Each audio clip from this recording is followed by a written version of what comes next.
Ah, lagasan ako ang ayam. Lagasan ako ang ayam. Daw karamay pamilya do. Shout out na kani mo. Baliskad makoron. No bono. Ito talaga. Ay, wow! Ito talagang pinunta namin. Ay, thank you kita na ng Bones. Gapurla pa mo itsura. Finally, nandito na rin kami sa Sibulo. Dahil mahirap at galaero ako kasi nga vlogger ako. Ang mama at papa ko ay isang CEO dito sa Kaluya. Ha. Simulan ko nang magpayaman sa pamamagitan ng aking pagbablog. Ha. Pero papaano? Tulungan niyo ako mag-like and share, palawakin itong aking video. Ha. Kaya ngayon pa lang, nagpapasalamat na ako sa inyo. Kaya papaalis na kami, pupunta na kami sa ibang mundo. Tara, samahan niyo ako. Ha.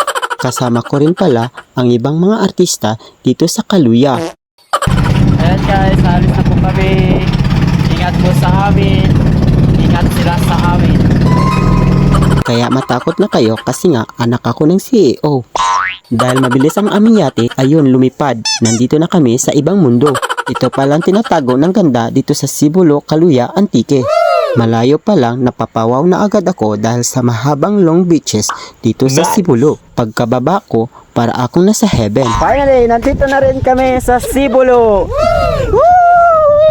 May kiss ko no dyan, basi kung masinda ko. Iba talaga ang vlogger. Hello, Nambons! Welcome sa Sibulo! At sumalubong na rin yung pinakamayaman dito sa Sibulo na CEO. At kinuha na namin ang aming bag na may laman na 1 million. Dahil kilala nila ako, kilala ko rin sila. Pati dito pala sa ibang mundo, kilalang kilala ako. Ay, sana all. Mandiyan CEO. Siya ang CEO. Oo, siyang CEO. May tubigan. Finally, nandito na rin kami sa bahay niya. Abang busy sila, ako'y lumayas. Nandito na ako sa maputing buhangin na para bang Boracay ba? Sa sobrang init para akong ihimatayin. Ipapakita ko lang sa inyo ang pinakamalawak kong lupain dahil anak ako ng CEO. Ha. Dahil hindi ako nakatiis, ayun naligo na ako sa dagat dahil sa sobrang ganda. Ito pala ang lupain na bili ko dito sa Sibulo.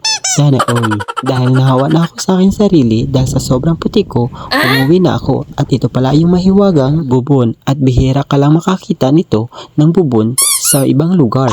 Kaya masayang-masaya ako dito naliligo sa bubon. At ayun, kailangan ko ng bilisat dahil kakain na kami. Dahil sa sobrang yamanin ng bunay, ayun, pinakain kami ng masasarap na pagkain. At yan yung nanay niya at kapatid. O diba? Pagkatapos namin kumain, may ganap-ganapan na naman kami. Dahil doon kami mag-overnight sa aming pupuntahan. Dahil anak ako ng CEO, ayun, papakainin talaga ako ni Nang Bunay na masasarap na pagkain dito sa Sibulo.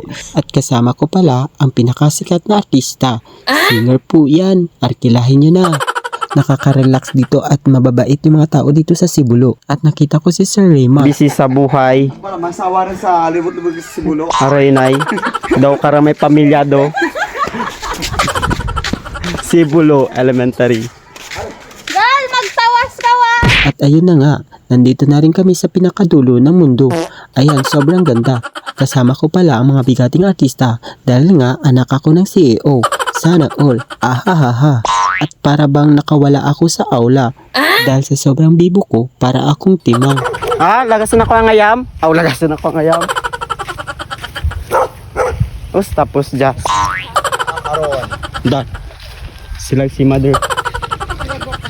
Okay, mga kagala, mga chonga-chang.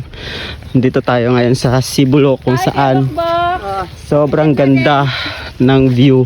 Lalo na sa dagat. Let's go! Woo! Aden! Wow, love. Ang ganda, love. Grabe. Perfect. Pagkarating namin mga chonga-chang, ayun, nagluto na rin kami ng aming kakainin mamaya. Ayan sobrang sarap yung lobster. Parang siyang masarap sana all. Dahil gabi na mga chong-at-chang, kakain na kami. Ito po yung aming handa. Handa, parang birthdayhan. So mga chong, sobrang nakaka-relax at nakaka-enjoy dito. Kaya mga chong-at-chang, hanggang dito na lang ang aking video. Thank you for watching. Bye bye mga kagala.